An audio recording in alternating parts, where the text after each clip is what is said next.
Boa noite, pessoal. Daremos continuidade ao estudo da termoquímica e hoje nós vamos ver a equação termoquímica. A equação termoquímica nada mais é do que uma equação química que apresenta algumas informações a mais do que a outra. É um pouco mais abrangente do que aquilo que nós já vimos na aula sobre equação química. Por quê? Uma equação termoquímica necessariamente devem aparecer o calor da reação, a entalpia da reação, os estados físicos ou alotrópicos, ou o meio, o tipo de meio em que se encontram as substâncias envolvidas, sempre. Tá? E também vão influenciar nisso daí sempre a temperatura, a pressão, a concentração, e para esses casos nós vamos considerar apenas as condições padrão, tá? De temperatura, pressão e concentração. Vamos ver aqui o exemplo da fotossíntese. Nós já vimos na nossa aula lá de equação química que, durante a fotossíntese, as plantas pegam o gás carbônico, reagem com água, com o auxílio da luz solar, elas produzem glicose e oxigênio.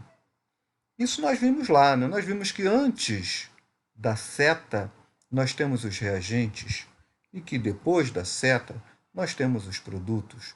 Nós vimos que esses números que aparecem aqui na frente são os coeficientes da equação química, indica quantas moléculas tem. Nós vimos que quando não tem o número aqui na frente, esse coeficiente é 1. Nós vimos também que esses números pequenos que aparecem nas fórmulas são os índices, e elas indicam a atomicidade, quantos átomos de um determinado elemento químico tem numa molécula. O que nós não vimos lá na equação química foi isso aqui. Não aparecia a variação da entalpia. Não aparecia a variação da entalpia, o ΔH da reação química, que nesse caso aqui é mais 2.805 kJ. O que não aparecia também eram os estados físicos das substâncias participantes da reação química. Então temos aqui o gás carbônico no estado gasoso, a água no estado líquido, a glicose no estado sólido e o oxigênio no estado gasoso.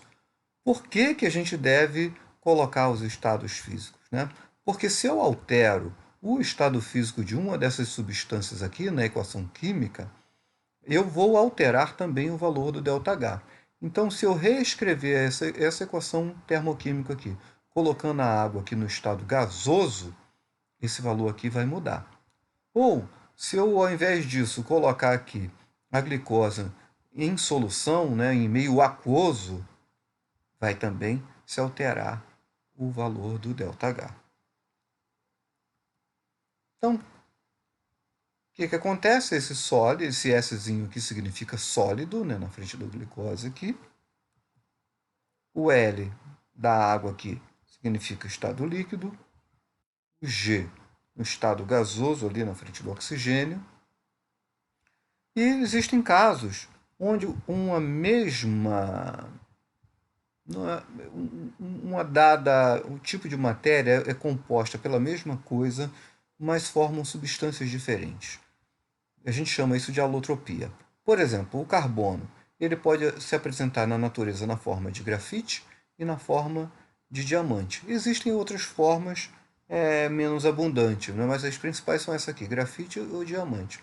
Tanto o grafite quanto o diamante apresentam apenas carbono na sua estrutura. A diferença está na forma como os átomos de carbono estão ligados. É o grafite aí mesmo, da lapiseira, do lápis, e o diamante, a joia. Tá? Tem a mesma composição química. Um exemplo de alotropia também é o oxigênio, que é O2, e existe o ozônio, que é O3. São formas do elemento químico oxigênio se apresentar na natureza diferente. A gente chama isso de alotropia.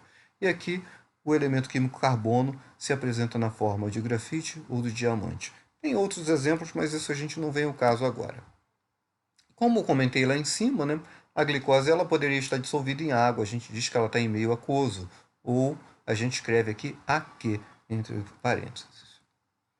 Nós temos que nos lembrar do seguinte, quando o ΔH da reação é maior que zero, né, ou seja, ele é positivo, a reação é endotérmica e ela absorve calor.